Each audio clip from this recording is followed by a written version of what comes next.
U.S. aircraft carriers are equipped with extensive active and passive defenses for defeating threats such as low-flying cruise missiles and hostile submarines. These include an array of high-performance sensors, radar-guided missiles and 20mm Gatling guns that shoot 50 rounds per second. The carrier air wing of 60-plus aircraft includes a squadron of early warning radar planes that can detect approaching threats, including radar periscopes, over vast distances and helicopters equipped for anti-submarine, anti-surface and counter-mine warfare.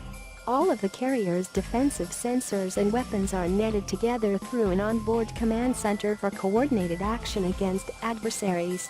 Large-deck, nuclear-powered aircraft carriers are the signature expression of American military power. No other combat system available to U.S. warfighters comes close to delivering so much offensive punch for months at a time without requiring land bases near the action. As a result, the 10 carriers in the current fleet are in continuous demand from regional commanders, so much so that extended overseas combat tours are becoming the norm.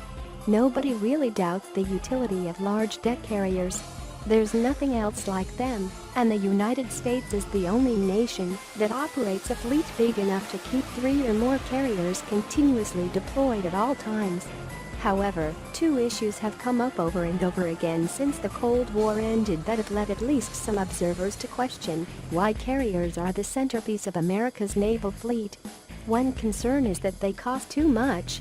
The other is that they are vulnerable to attack. Large-deck carriers are fast and resilient. Nimitz-class carriers of the type that dominate the current fleet, like the Ford-class carriers that will replace them, are the biggest warships ever built. They have 25 decks standing 250 feet in height and displace 100,000 tons of water.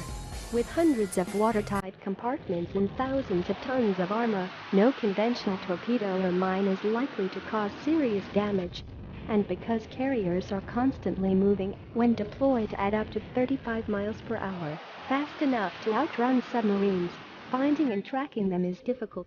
Within 30 minutes after a sighting by enemies, the area within which a carrier might be operating has grown to 700 square miles. After 90 minutes, it has expanded to 6,000 square miles. New technology is bolstering carrier defense.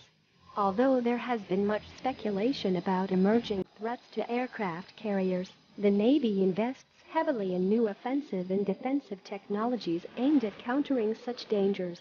The most important advance of recent years has been the netting together of all naval assets in an area so that sensors and weapons can be used to maximum effect.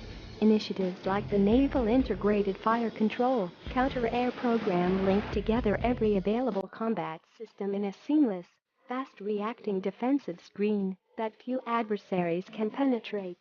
Numerous other advances are being introduced, from the penetrating recon capabilities of stealthy fighters to shipboard jamming systems to advanced obscurants that confuse the guidance systems of homing missiles.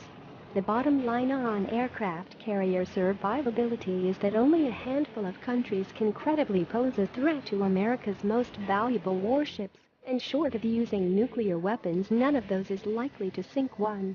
Although the Navy has changed its tactics to deal with the proliferation of fast anti-ship missiles and the growing military power of China in the Western Pacific, large-deck aircraft carriers remain among the most secure and useful combat systems in America's arsenal.